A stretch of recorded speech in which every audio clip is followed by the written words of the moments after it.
जाएंगे वहां, और हमारा करनाल पे क्या लेना देना, हमें को पानी लाना वहां पर नहर को जाएंगे वहां, और हमारा करनाल पे क्या लेना देना, हमें को पानी लाना वहां पर नहर को। जिला परिषद की चाहिए चाहिए चाहिए, समर्थन कर तो ताली बजाओ। जिला परिषद की चाहिए चाहिए चाहिए, समर्थन कर तो ताली बजाओ। इलेक्शन लड़ा था, उनकी भी पुत्रवधू ने इलेक्शन लड़ा था। चलो ये हार जीतें होती रहती हैं, जैसा कि बाकी ये बामनी खेड़े से जो हमारी बिटिया पे यहाँ पे चुनाव लड़के जीती है, उसका अधिकार बनता है। शंभुदयाल शर्मा है आपके ब्राह्मण सभा के। अभी पिछले दिनों ब्राह्मणों का सम्मेलन हुआ था, जिला ब्राह्मण सभा का। उसमें ये कहा था कि जिला परिषद की चेयरमैन चाहिए चाहिए चाहिए, डंके की चोट पे कहा था। हाथ खाली रहे आपके। देखो भूटानी जी, बात ये है, भीख मांगने से कोई भीख ऐसे नहीं मिलती। मुझे तो ये बात गलत लगी कि भाई ये भीख मांग रहे हैं, हम क्यों भीख मांगें। और दूसरी बात, बीजेपी ने ब्राह्मणों को, हरियाणा ब्राह्मणों में चाहे केंद्र के ब्राह्मणों में, सुषमा स्वराज, अरुण जेटली, मनोहर पारीकर, हैं जी, सारे ब्राह्मण नेताओं को उन्होंने खुड्डे लाइन लगा दिया। और एक मनोहर जोशी आज भी जिंदा हैं। जब तक सुषमा स्वराज विदेश मंत्री रही, उनकी एक नहीं चलने दी। मनोहर पारीकर, राफेल के घोटाले में मनोहर पारीकर को अस्त्र बनाया गया, वहाँ भी इन्होंने गड़बड़ की। ब्राह्मणों के लिए तो बीजेपी बिल्कुल दुश्मन है। ब्राह्मणों के लिए कोई काम नहीं करती बीजेपी, और ना करेगी। चाहे ब्राह्मण सारे हरियाणा के इकट्ठे हो लो, चाहे ब्राह्मण पलवल के इकट्ठे हो लो, और कुछ भी मांग लो, जिला अध्यक्ष मांग लो, कुछ भी मांग लो, एक भी पद, एक भी ऐसी जगह बीजेपी कांग्रेस पलवल ब्राह्मण सभा को या ब्राह्मणों को नहीं देगी।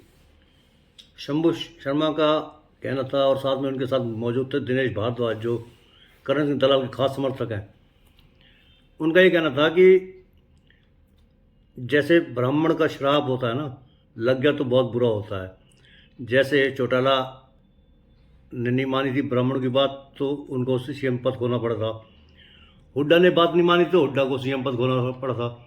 ऐसे ही अगर मनोहर लाल नहीं मानेंगे तो उनको पद खोना पड़ेगा। अब जिला परिषद का चेयरमैन तो बनाया नहीं है, क्या रहेगी पलवल ब्राह्मण सभा की? श्राप राप तो ऐसी है, श्राप राप तो कोई काय का ना लगा हो। ये पुराने समय की बात है, जब ऋषि मुनि हुआ करते थे, उनके श्राप लगा करते थे। अब सुबह शाम तक प्रॉपर डीलिंग करें, होटल चलाएं, ये इनके श्राप लगे हैं। ये श्राप लगते थे कभी ऋषि मुनियों के, ना तो श्राप का काम करते और ना श्राप लगे इस तरीके से। बाकी रही बात चौटाला साहब की, उन्होंने ब्राह्मणों के जब गाँवों में वो निकलते थे, बघौला में उनकी गाड़ी निकलती थी, कहते भाई पंडितों गाँव में चले, ड्राइवर आगे कर ले गाड़ी। जब बामनी खेड़े जाते थे, चौटाला साहब कहते चल रहे गाड़ी आगे निकाल लो। रही खट्टर साहब की बात, आज तक मेरे ख्याल में बघौला और ये खाम्बी और ये गांव खट्टर साहब ने देखे भी नहीं होंगे। और हुड्डा साहब की जहाँ तक बात है, हमारी डोली की ज़मीनें थी, हमारे पास दान की डोली की ज़मीनें थी, गाँवों में बहुत थी, हमारे गाँव में भी थी बहुत सारी ज़मीन। तो विनोद शर्मा जी ने मांग रखी हुड्डा साहब से, और ब्राह्मण सम्मेलन करवाया हरियाणा भवन में, और ये मांग रखी थी कि हमारी डोली की ज़मीनें हमें दे दी जाए, मलकियत हमें दे दी जाए, जबकि हम मलकियत के कोने में नहीं बैठते थे। हुड्डा साहब ने 2011 में विनोद शर्मा की मांग पर हरियाणा भवन के अंदर, ये हरियाणा भवन में ये हमारा सम्मेलन हुआ था, और वहाँ उस सम्मेलन में हुड्डा साहब ने डोली की दान की सारी ज़मीनों की मलकियत ब्राह्मणों के जो जोता थे उनके नाम कर दी। और आज उसी वो एक भी जगह, अलावलपुर में भी है ऐसी ज़मीनें, पलवल में सारी ज़मीनें थी, पलवल में बहुत सारी ज़मीनें थी, जो यहाँ हमारे खोटा मंदिर, इसके पंचवटी मंदिर के साथ जो ज़मीनें थी, ये सारी दान की ज़मीनें थी। वो सारी ज़मीनें हमारे नाम हुई, और आज हम उनकी मलकियत में बैठे हैं।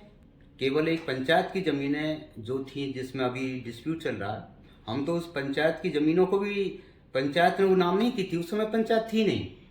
1947 से पहले ये ज़मीनें हमें दी गई थी दान में। उस समय पे पंचायत नहीं थी, उस समय पे नगर निगम नहीं थे, उस समय पे ये चीज़ नहीं थी। ये जब ज़मीनें जब भी व्यक्तिगत थी, हमें व्यक्तिगत ज़मीनें दान में दी गई हैं।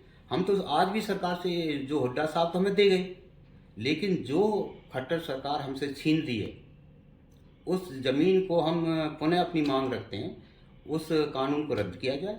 और पंचायती ज़मीनें वो पंचायती नहीं है, वो पहले व्यक्तिगत ज़मीनें थी और वो व्यक्तिगत ज़मीनें हमें दान में दी गई थी, उनको हमें वापस दिया जाए और उस कानून को रद्द किया जाए। अभी दिनेश शर्मा ने आरोप लगाया था जिला परिषद के चुनाव में 1 नंबर वार्ड से, उन्होंने ब्राह्मण सभा के कुछ नेताओं के ऊपर आरोप लगाए थे, इन्होंने खिलाफत की है। ऐसी दिनेश शर्मा घर उठा रहे थे वार्ड नंबर 4 से। नहीं, ब्राह्मण नेताओं का उनका व्यक्तिगत मैटर होगा कि वो खिलाफत कर रहे हैं। बाकी पलवल के ब्राह्मण तो बाहर के ब्राह्मणों के खिलाफत करते ही करते हैं। तो मैं तो इन पलवल के ब्राह्मणों से भी कहूँगा, भैया एकता रखो, बाकी इस तरीके से खिलाफत किसी की मत करो। अगर आरोप भी लगते हैं तो आरोप भी गलत है। मैं तो आरोप को भी ये नहीं चाहता कि आरोप भी लगे। ये ब्राह्मण सभा का चुनाव है, जिला ब्राह्मण सभा का, क्या कहेंगे आप? देखो, पलवल हल्के में, केवल पलवल हल्के में लेकर लगभग 23,000 वोट ब्राह्मणों के और 6,000 वोट हथीन हल्के में और लगभग 18,000 वोट हमारी होडल हल्के में। तो 32, 18, 50 लगभग 60,000 ब्राह्मण हमारे इस पलवल जिले में रहते हैं। कुछ लोग लोकतांत्रिक प्रणाली का हरण करके 5 आदमी चले जाते हैं और पहले ही उनकी नज़र में एक आदमी चढ़ा होता है कि इस आदमी को हमें अध्यक्ष बनाना। ये जो प्रणाली है ये बिल्कुल गलत है। इन 60,000 ब्राह्मणों में 10 या 20 या 50 जो भी आदमी ये चाहता हो कि मैं अध्यक्ष बनना चाहता हूँ, तो उन्हें मौका दिया जाए। और मौका अगर मान लो इस तरीके से नहीं दे सकते हो, तो सीधी सी बात है, लोकतांत्रिक प्रणाली है देश में, और जो हमारा रजिस्ट्रेशन एक्ट है, सोसाइटी एक्ट 2012 है, अमेंडमेंट होने के बाद, पहले 1860 हुआ करता था। 2012 का जो अमेंडेड हमारा जो सोसाइटी एक्ट है, उसके अंदर रूलिंग है कि आप ये यूनानिमसली जो सिस्टम है, अगर इस पे लोग एग्री नहीं हैं तो उसमें सीधी सी बात है चुनाव करवाया जाए, और जो चुनाव करवाया जाए उसकी रिपोर्ट सोसाइटी एक्ट में रजिस्ट्रार को भेजी जाए।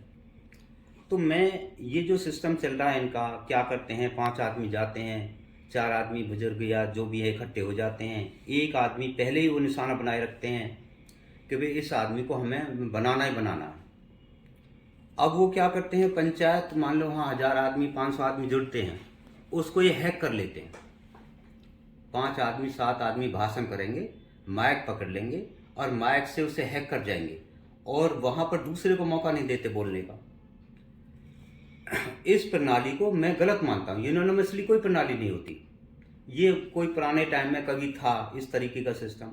1947 के बाद सारे एक्ट आ गए, कानून आ गए, सोसाइटी एक्ट है, उसमें चुनाव सीधी सी प्रणाली है, 5 आदमी 7 आदमी जो भी खड़े हों वो खड़े हों, डिब्बे रखे जाए, वोट रखी जाए और वोट बनवाई जाए और वोटिंग कराई जाए। कब चुनाव है और किसको समर्थन दे रहे वो हैं? अध्यक्ष होगा। किसको समर्थन दे रहे हैं आप और कब चुनाव है? चुनाव इन्होंने 15 तारीख का रखा है, खांबी गांव के अंदर रखा है। बाकी जाएंगे सभी, जैसी परिस्थिति होगी भी इस तरीके की बात करेंगे। आपने भी चुनाव मैदान में कोई अपना साथी उतारा, प्रत्याशी? नहीं, हमारा व्यक्तिगत कोई प्रत्याशी नहीं है और बिल्कुल इस तरीके की हमारी कोई सोच नहीं है। बाकी जो खड़ा होगा देखेंगे। बाकी यूनानिमसली सिस्टम जो ये अपनाते हैं उसमें ये बाइज्ड होते हैं। मैं उस सिस्टम के खिलाफ हूँ और मैं सभी लोगों से, सभी ब्राह्मणों से मैं अनुरोध करूँगा कि भाई वो अपना जो भी कैंडिडेट खड़े हों, 5 हों, 6 हों, 7 हों, 8 हों, सभी अपना देखें और जो इंटेलिजेंट हैं, पढ़े लिखे हैं, उन लोगों को आगे लाएं।